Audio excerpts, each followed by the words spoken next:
வங்கி ஏடிஎம்மில் பணம் எடுக்கும்போது கள்ள நோட்டு கிடைத்தால் நீங்கள் என்ன செய்வீர்கள்? சென்னையை சேர்ந்த ஒருவருக்கு கள்ள நோட்டு கிடைத்த அனுபவம் கசப்பான ஒன்றாக இருந்தாலும் இது தொடர்பாக வங்கி காவல்துறை அதிகாரிகள் நடந்து கொண்ட விதம் இன்னும் அவருக்கு அதிர்ச்சியை ஏற்படுத்தியுள்ளது.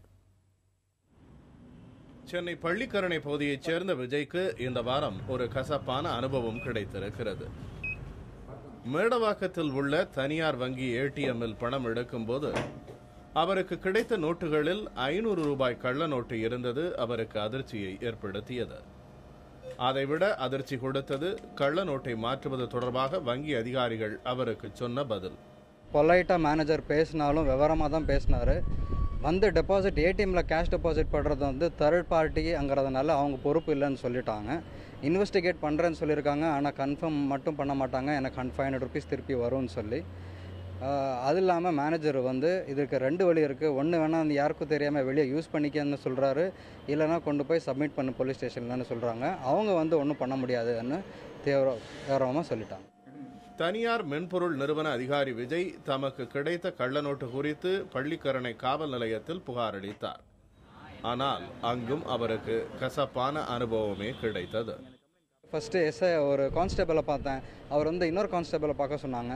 நான் ஃபேக் நோட்டை இஷ்யூ பண்ணாங்க ஏடிஎம்மில் எனக்கு வந்துச்சுன்னு சொன்னப்போ அவங்க ஒரு ஆவலாக கூட எதிர்பார்க்கல. அவங்க காட்டு பார்க்கலான்னு சொல்லலை. எஸ்ஐ வருவாங்க, வெயிட் பண்ணுன்னு சொன்னாங்க. ஏடிஎம்மில் கள்ள நோட்டு கிடைத்தால் வங்கி மற்றும் காவல்துறை என்ன செய்ய வேண்டும், யார்தான் நடவடிக்கை எடுக்க வேண்டும் என்பதை விளக்குகிறார் ஓய்வு பெற்ற பாரத ரிசர்வ் வங்கி அதிகாரி.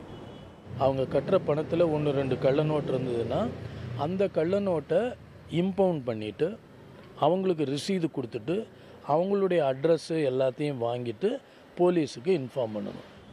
தேசிய அளவில் செயல்பட்டு வரும் கள்ள நோட்டு கும்பல்கள் தமிழகத்தை குறிவைத்து செயல்பட்டு வரும் நிலையில் கள்ள நோட்டுகளை புழக்கத்திலிருந்து அகற்ற இன்னும் கடுமையான நடவடிக்கை தேவைப்படுகிறது.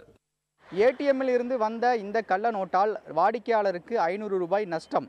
இந்த விஷயத்தில் வங்கித்துறையும் காவல்துறையும் முறையான நடவடிக்கை எடுக்காத காரணத்தினால் சமுதாயத்தில் இருந்து கள்ள நோட்டை அகற்ற முடியாத சூழ்நிலை காணப்படுகிறது.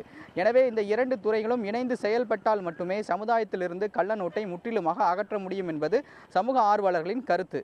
புதிய தலைமுறைக்காக ஒளிப்பதிவாளர்கள் திவ்யன், மதுவுடன் சுப்பிரமணியன்.